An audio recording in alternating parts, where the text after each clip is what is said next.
നിങ്ങളൊരു മെഷീനാക്കി മാറ്റാൻ കേൾപ്പുള്ള ഒരു ലെഗ് എക്സസൈസ്. ഇത് ഒരേ സമയം നിങ്ങളുടെ ലെഗ്, അപ്പർ ബാക്ക്, ആബ്സ് ഇതെല്ലാം ഹിറ്റ് ചെയ്യും. സെർച്ച് സ്ക്വാട്ട് എങ്ങനെയാണ് ചെയ്യേണ്ടതെന്ന് ഞാൻ പറഞ്ഞുതരാം. ആദ്യമേ ഞാൻ ബാർ അണ്ടറാക്കിയത് മിനിമൽ ആയിട്ടുള്ള വെയിറ്റ് ഇടാം. ഇനി ഇതിന്റെ സ്റ്റാൻസ് എങ്ങനെയാണെന്ന് വെച്ചാൽ ഷോൾഡർ വെടുത്തിനേക്കാൾ ഒരു ഇച്ചിരി കൂടി കാലകത്ത് വെച്ചിട്ട് ഫൂട്ട് ഒരു 30 ഡിഗ്രി പുറത്തോട്ട് വെക്കാം. എന്നിട്ടൊരു ഹാഫ് സ്ക്വാട്ട് ചെയ്ത് ബാർ എൽബോസിന്റെ ഉള്ളിൽ ലോക്ക് ചെയ്യാം. എൽബോസ് എപ്പോഴും ബോഡിയോട് ചേർത്ത് വെക്കാൻ ശ്രമിക്കുക. എന്നിട്ടൊരു ഡീപ്പ് ബ്രീത്ത് ചെയ്ത ശേഷം ബാർ എടുത്ത് റാക്കിന്റെ പുറത്തോട്ട് ഇറങ്ങാം. നിങ്ങൾ കുറച്ചുകൂടി അഡ്വാൻസ്ഡ് ആണെങ്കിൽ ഒരു സ്നാച്ച് ഗ്രിപ്പ് ഡെഡ് ലിഫ്റ്റ് ചെയ്തിട്ട് ഇങ്ങനെ എടുക്കാവുന്നതേ ഉള്ളൂ. ബാർ എടുത്ത് വെച്ച് അതിന്റെ പുറത്തോട്ട് ഇറങ്ങേണ്ട കാര്യമൊന്നുമില്ല.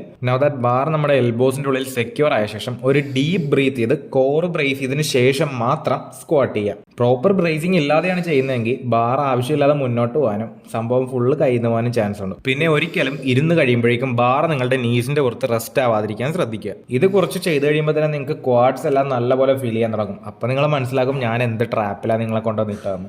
നെക്സ്റ്റ് ലെഗ് ഡേക്ക് ഇത് ഉറപ്പായിട്ടും ട്രൈ ചെയ്യുക. ഇതിപ്പോൾ 100 കിലോയേ ഉള്ളത്. നിങ്ങളെ കൊണ്ട് എത്രയാണ് പറ്റിയെന്ന് കമന്റ് ചെയ്തു.